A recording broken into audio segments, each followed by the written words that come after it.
9મી જુલાઈના રોજ પાદરા તાલુકાનો ગંભીરા બ્રિજ તૂટી પડતા 21 જેટલા નિર્દોષ વ્યક્તિઓના મૃત્યુ થયા છે।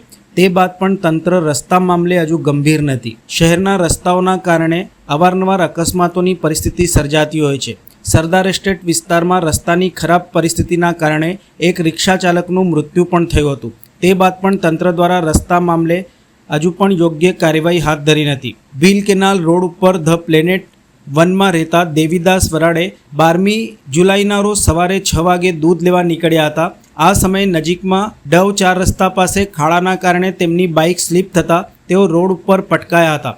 અકસ્માતમાં તેમને જમણા હાથની આંગળી ઉપર ગંભીર ઈજા પહોંચી હતી। તેઓ દ્વારા જણાવ્યું હતું કે સારવાર કરાવતા આંગળીનો અડધો ભાગ કાપવો પડ્યો હતો અને હું ખાનગી કંપનીમાં નોકરી કરું છું।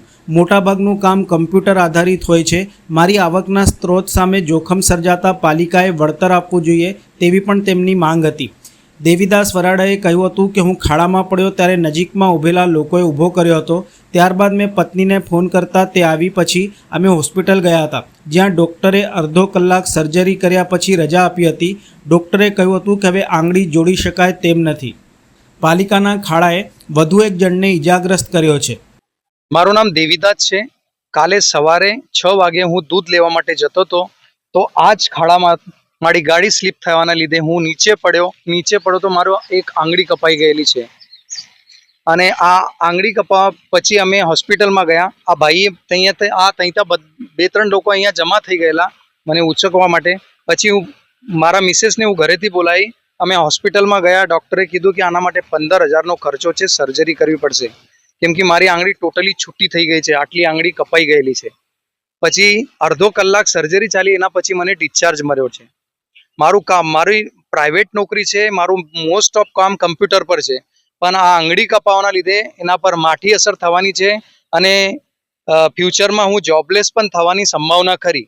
હવે આનો મને વળતર રૂપે કોર્પોરેશન પાસેથી વળતર જોઈએ છે કેમ કે આ કોર્પોરેશનના લીધે બધું થયેલું છે। આ રસ્તાઓ સારા નથી એટલે આ મારો એક્સિડન્ટ થયેલો છે। અરે ધન્ય છે આપણી વડોદરા નગરીને, બરાબર। સયાજી રાવે આપણને એટલી સરસ નગરી બનાવીને આપી હતી। આ સત્તાધીશો અને આ અધિકારીઓ એમની મિલી ભગતને કારણે લોકોને આ વડોદરાનું નામ બદલીને હવે ખાડોદરા કરી નાખ્યું। અમે લોકોએ ખાડોદરા નામની યાત્રા બી કાઢી તો બી આ સત્તાધીશોનું પેટનું પાણી ના હાલ્યું। લોકોના જીવ જઈ રહ્યા છે। આ ભાઈનો ગઈકાલે હાથની આંગળી તૂટી ગઈ, એ આંગળી છૂટી પડી ગઈ। એમને કોમ્પ્યુટરથી કામ કરવાનું એટલે એ આંગળી હવે એમને શું કામનું, એમને જોબની બી ભવિષ્યમાં એમના ઘરને બી આ મગજમારી, ઘરમાં બી પ્રોબ્લેમ થઈ ગયો ને આ લોકોને સત્તાધીશોને કઈ થાક્યા, રોડનું કંઈ કરો, રોડનું કંઈ કરો। બંને બાજુ ખાડા, આ બાજુ બી ખાડા, આ બાજુ બી ખાડા, આ બાજુ ચારે બાજુ જાઓ તો ખાડા ખાડા જ છે। ખાડા નગરી થઈ ગઈ છે વડોદરા। એમને કંઈ પડી નથી, લોકોના જીવ જાય, હાથ પગ તૂટે, કંઈ ફરક જ નથી પડતો એમને। શું કહેવાનું।